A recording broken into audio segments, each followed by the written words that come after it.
Welcome to the first episode of the Combat Corner. I'm your host, Austin Luff, and today we're going to get into some MMA news, we're going to get into some wrestling news, and we're going to talk about, obviously, the big week to come in the world of professional wrestling. It's Wrestlemania, baby. You know the vibes, so let's get into it. Now, I want to start by talking about Jon Jones. Jon is arguably, and almost not arguably, the greatest mixed martial artist of all time, for those that don't know. Now, Francis Ngannou is the new UFC heavyweight champion. He knocked out Stipe Miocic, I believe it was last week, a week ago Saturday. So now the big kind of discussion is Jon Jones, who fought at light heavyweight his whole career, wants to move up to heavyweight. And obviously, Jon Jones is a big cash cow for the UFC. So a Francis Ngannou, Jon Jones super fight is very attractive when it comes to fight promotion and just the way the company feels. But the thing that's causing problems is Jon Jones wants more money than what he's being offered. And this has caused a bit of a stir on social media. People, some people don't think he should be asking for more. Some people think he should be asking for even more than what he's asking for. But at the end of the day, look, this fight is going to be huge. If they do this fight, it'll break pay-per-view records, I would argue. Now that they're getting fans back, they're going to have a gate, which is more money than what they've been doing for the past 12, 13 months, however long it's been. So I think it's absolutely fair for Jon Jones to be asking for more money. I mean, if you look at the boxing payouts for fighters and you look at the MMA payouts for fighters, it's absolutely ridiculous. And it's kind of funny with MMA fans because whenever a fighter will, disclose payment information, or it'll, the purses will get posted, people will pick up their pitchforks and say, oh, this person, should be getting more money and this and that. But now that Jon Jones is asking for his worth, basically, a lot of people are kind of against it just to be against it. And it's very, very strange. I mean, next to Conor McGregor, I would say Jon Jones is the UFC's biggest asset right now. I mean, like I said, he's arguably the greatest of all time, and I think a lot of people consider him to be the greatest of all time. So I think for Jon Jones to want more than $10 million for a big super fight like this, I think is absolutely reasonable. And honestly, I think he should have been asking for more money prior to this, but hey, better late than never, right? And speaking of money fights, the trilogy, Conor McGregor versus Dustin Poirier, number 3, has been officially booked for the 10th of July. I believe that will be UFC 264, if my math adds up right. And I'm very excited about this. Obviously, Conor won the first fight. Dustin won the second fight. Dustin won the second fight very convincingly, knocked out Conor for the first time in his career. And the fact that Conor McGregor demanded this rematch almost instantly makes me very excited, because the last time Conor chased a trilogy fight with this much, what's the word I'm looking for, veracity, was Nate Diaz, when he lost to Nate Diaz and he wanted a rematch. That wasn't a trilogy, but same kind of idea. So I think that Conor McGregor is best when Conor McGregor is hungry. Conor McGregor is best when he's motivated, and I know that's kind of become, you kind of roll your eyes when you hear about motivated Conor McGregor, but I think Conor McGregor sees blood in the water. Conor McGregor has a lot to prove after that loss, and if Conor McGregor wants his lightweight championship back, he's going to have to go through Dustin to get it. And actually, speaking of Dustin and the title fight, the lightweight championship fight has been made. It's Charles Oliveira versus Michael Chandler after Khabib relinquished the belt and retired. So that's the lightweight championship fight. And a lot of people asked, what about Dustin? Because Dustin had just knocked out Conor McGregor, and it seemed like he was next in line, or at least should have been next in line. But he reportedly turned down the title fight for the trilogy fight, which is very interesting from a fan's point of view, because, you know, at what point does a money fight mean more than a championship? Because make no mistake about it, Dustin is going to make more money fighting Conor than he would have made fighting for the championship.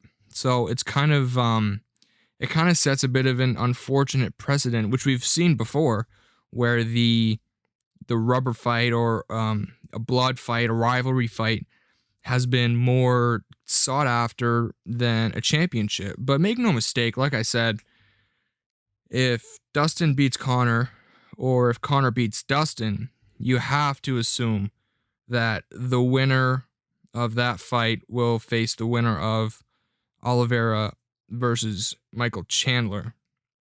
So, very interesting scenes. You know, lightweight is always a crazy division. Conor and Poirier 3, I think, is going to be massive. Like I said, Conor McGregor really, really needs that win. His record does not look good on paper the way it sits right now. So, big fight for Conor, big fight for Dustin. We're going to have a new lightweight champion for the first time in many, many years. Khabib had a stranglehold on that division. And hopefully, eventually, the UFC will do the right thing and pay the man. And we will get the super fight between Jon Bones Jones and your new UFC heavyweight champion of the world, Francis Ngannou. Wrestling news is up next. Well, it is set to be a big week in the world of professional wrestling. Wrestlemania 37 is on Sunday. We're going to have fans. I'm not sure if there's been an official number released, but it's going to be thousands. It's going to be a significant amount, which is going to be, I don't know how it's going to be. It's going to be strange, but obviously I'm excited. Biggest show of the year, the Super Bowl for wrestling, for those who aren't familiar. And it's just going to be, an insane week. We've got wrestling on Monday, Tuesday, Wednesday, Thursday, Friday, Saturday, Sunday, Monday. It just never stops. It's like Christmas week for wrestling fans. And we're going to get into WrestleMania in a minute, but before we get there, there's just a couple stories, a couple topics that I really would like to touch on. And the first topic is kind of two topics in one. New Japan Pro Wrestling unveiled their new IWGP Championship, which is an amalgamation of the IWGP Championship and the IWGP Intercontinental Championship. And listen, I love New Japan, right? I love wrestling. It's not that big of a deal, but that wrestling belt sucks. It's so bad. It's a horrible belt. The old one was so much better. It's just, and I don't understand why they got rid of the Intercontinental Championship, but then they introduced a new championship, so it's not like they were cutting down on champion. Anyway, I digress. New Japan star Will Ospreay won that championship a couple days ago and called out none other than Phillip Brooks himself, Mr. CM Punk. Now, CM Punk has not been in a wrestling ring for many years. He hasn't expressed interest in coming back, but he hasn't closed the door on coming back. But if he does come back, I'm fairly certain it won't be the World Wrestling Entertainment. I'm certain it'll be New Japan, maybe Ring of Honor, maybe All Elite Wrestling. But regardless, Will Ospreay called out CM Punk because I believe CM Punk called out Will Ospreay or said if he returned to wrestling, he would want to wrestle Will Ospreay, something along those lines. There's been dialogue before. And yeah, man, sign me up. Sign me up. Take all my money. There's nothing more in life I want more than Will Ospreay versus CM Punk. And good for Will Ospreay. I mean, he's been grinding it out for many, many years on the indie scene. He's been wrestling for New Japan for a little bit now, and it was a shocking decision to put the belt on him. Very shocking. A lot of people, I would say most people, were surprised that they went with Will Ospreay, a foreigner, a gaijin, I believe is the term, and only a handful of Americans or gaijins have won that championship. So he's in very good company with that. But yeah, it's an incredible call out by Will Ospreay. I don't think it'll happen. I'm not gonna bet my house on it, but I would love to see it. And coming out of that, we've got some Hall of Fame news. A couple years ago, WWE created an award which is essentially designed for people backstage or people in the wrestling community that do good, for lack of a better term, that inspire people, that make differences in people's lives, that work hard at the company or have been with the company for a long time. It's kind of just, it's a way to honor the non wrestlers traditionally. But this year, current WWE superstar Titus O'Neil is set to receive the Warrior Award. Titus is a brand ambassador for WWE. He does a lot of charity work. He's done a lot of good over his lengthy time in the company, and he's always doing Make-A-Wish or speaking here or speaking there or doing this charity work. So I don't think you can argue that he does not deserve this award. I think he absolutely deserves this award. But with that being said, now I'm not sure when he was chosen or how the process works, but last year, former WWE wrestler Shad Gaspard passed away, drowned, because him and his son got swept away, and when the lifeguards came, he told them to go save his son, and then by the time they saved his son, Shad had drowned and passed away. So a lot of people were calling for Shad to win the Warrior Award, and like I said, I don't know how the process works, and I don't know when they choose or how they choose, but I think that next year, assuming that they do the Hall of Fame next year, because they didn't do it last year because obviously of COVID and all that stuff, but if they do it next year, I think I don't know how you could choose anybody over Shad Gaspard. I mean, what a hero. But yeah, like I said, good for Titus. I've got no problem with Titus being recognized for his charity work and his role as an ambassador, and I'm just excited to watch the Hall of Fame because we didn't get that last year. We got a WrestleMania with no crowd, obviously, but we didn't get a Hall of Fame ceremony. And I know that a lot of wrestling fans don't really care about the Hall of Fame ceremony, or don't really watch the Hall of Fame ceremony. But I love the Hall of Fame ceremony. I look forward to it every year, and I know it's not the Rock and Roll Hall of Fame. It's not the Basketball Hall of Fame. It's professional wrestling, and I get that and I understand that, but I love it, man. So I'm excited. I believe that is on Thursday. if my schedule is correct, but we've got so much wrestling this week. My head is spinning just thinking about it. And speaking of WrestleMania, speaking of wrestling, speaking of World Wrestling Entertainment, I need to go on a little bit of a rant here. Now, there's a stable in WWE called the Hurt Business, and it was Bobby Lashley, Cedric Alexander, and MVP. Three outstanding performers.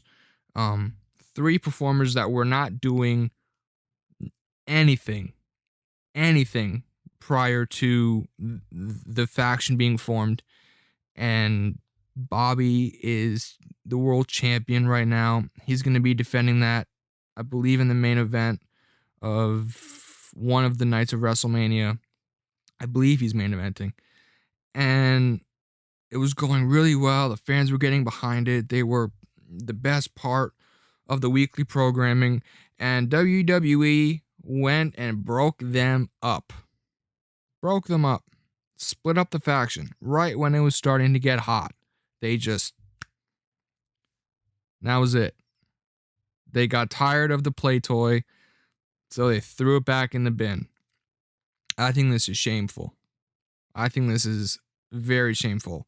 I wasn't watching Monday Night Raw when this happened, but this happened early in the show, and I got the notification on Twitter, and you've got to understand, I do not miss weekly wrestling. When my grandfather suffered a medical issue a little while ago and was in the hospital, I was watching WWE's weekly programming, okay? I didn't watch the show that week. I didn't even bother because I could not get over my frustration of them breaking up this amazing faction. I still, it's been a week. It's been a week today, and I cannot wrap my head around it. I don't understand.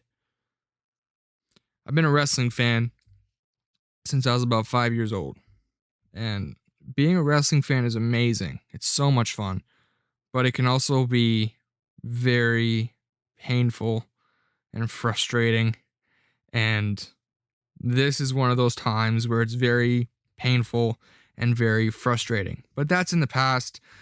I'm not going to think about it anymore. I'm going to think about WrestleMania, and that's what we're going to talk about right up next. Well, to wrap up this week's edition of the Combat Corner, I just want to talk a little bit about WrestleMania, what I'm excited for, what I'm not excited for, the whole week, the whole wrestling week. I've got the whole schedule right here that I'm looking at. So we've got Monday Night Raw on Monday, Hall of Fame on Tuesday. We've got NXT TakeOver Night 1 Wednesday, NXT TakeOver Night 2 on Thursday, Friday Night SmackDown on Friday, WrestleMania 37 Night 1 on Saturday, and WrestleMania 37 Night 2 on Sunday. So it's going to be a big week. I got to tell you, I wasn't that excited for WrestleMania until a couple days ago. You know when you've got something big coming up, let's say Christmas. Let's use Christmas as an example. I never get excited about Christmas until like a few days before, when it starts to kind of, it's like, oh, we're almost there. It starts to become kind of real. It starts to pick up a little bit. And that's where I'm at today. I'm recording this on Monday. So WrestleMania is Saturday and Sunday this week coming. And I'm very excited, man. It doesn't matter how much you like or dislike the current WWE stories, characters, wrestlers, the company itself. It doesn't matter. Usually for one night, but past couple of years, 2 nights of the year, none of that matters. Whether you watch Ring of Honor, whether you watch New Japan Pro Wrestling, whether you watch All Elite Wrestling, whether you watch Evolve, Chikara, PWG. It doesn't matter. It does not matter. This is the 1 week out of the year where wrestling fans come together, and it's almost a celebration of professional wrestling, the thing that we love so much. And I gotta tell you, I think we're gonna get some good wrestling this week. Some good matches on the WrestleMania 37 card. NXT always delivers, hence the name Stand and Deliver. So it's gonna be absolutely fantastic. Obviously, we've got the Universal Championship on the line. Edge versus Daniel Bryan versus Roman Reigns, which I think is gonna be off the charts. I think that's probably the match that I'm looking forward to the most. We've got Bad Bunny, Latin superstar Bad Bunny, in action. It looks like Logan Paul is gonna be there and get involved in the Sami Zayn Kevin Owens match, which is very exciting. And a lot of people have complained. This is my last rant for today, I promise. A lot of people have complained about Logan, and to a bigger extent, Bad Bunny being involved in programming. I mean, Bad Bunny has been involved in the programming probably every week for the past month and a half, maybe even 2 months. I mean, it's been a while. But look, wrestling has always done this. WrestleMania in particular has always done this. I mean, we've had this will be the 37th WrestleMania, and I don't think they've ever gone a year without some type of celebrity involvement. I mean, WrestleMania 1, you had Muhammad Ali there. You had Cyndi Lauper there. Wrestling and pop culture have always been so intertwined because at the end of the day, wrestling is pop culture. So you've got to have these celebrities. You know, this is the 1 week out of the year where you can guarantee that casual fans are going to be watching, and you don't just want to have that one spike and then go back to your 1.8 million views or whatever Raw is doing now. You want to sustain that, and I think having these mainstream celebrity. I mean, Logan Paul is a huge celebrity. I think Logan Paul is as big of a celebrity as any actor you could name. I mean, Logan Paul is a household name. Not so much Bad Bunny, but, you know, Bad Bunny is kind of more for perhaps the Hispanic community, right? But, I mean, Logan Paul is such a big star. And that's just amazing for me to see Logan Paul come from nothing and end up, you know, being on WWE programming as kind of a centerpiece is just super cool. So we've got a ton of wrestling this week. I'm going to consume every hour that I can. I'm going to watch an unhealthy amount of professional wrestling over the next 7 days. And next week I'm going to have a guest. I can't say who it is yet because I'm still trying to lock it down, but I'm fairly confident that I'll have a guest next week, and we'll talk about the WrestleMania fallout. We'll talk about wrestling with fans again, which, like I said, is going to be very strange, but also extremely exciting. So that's all I've got for the first episode of the Combat Corner. I want to thank you so much for listening.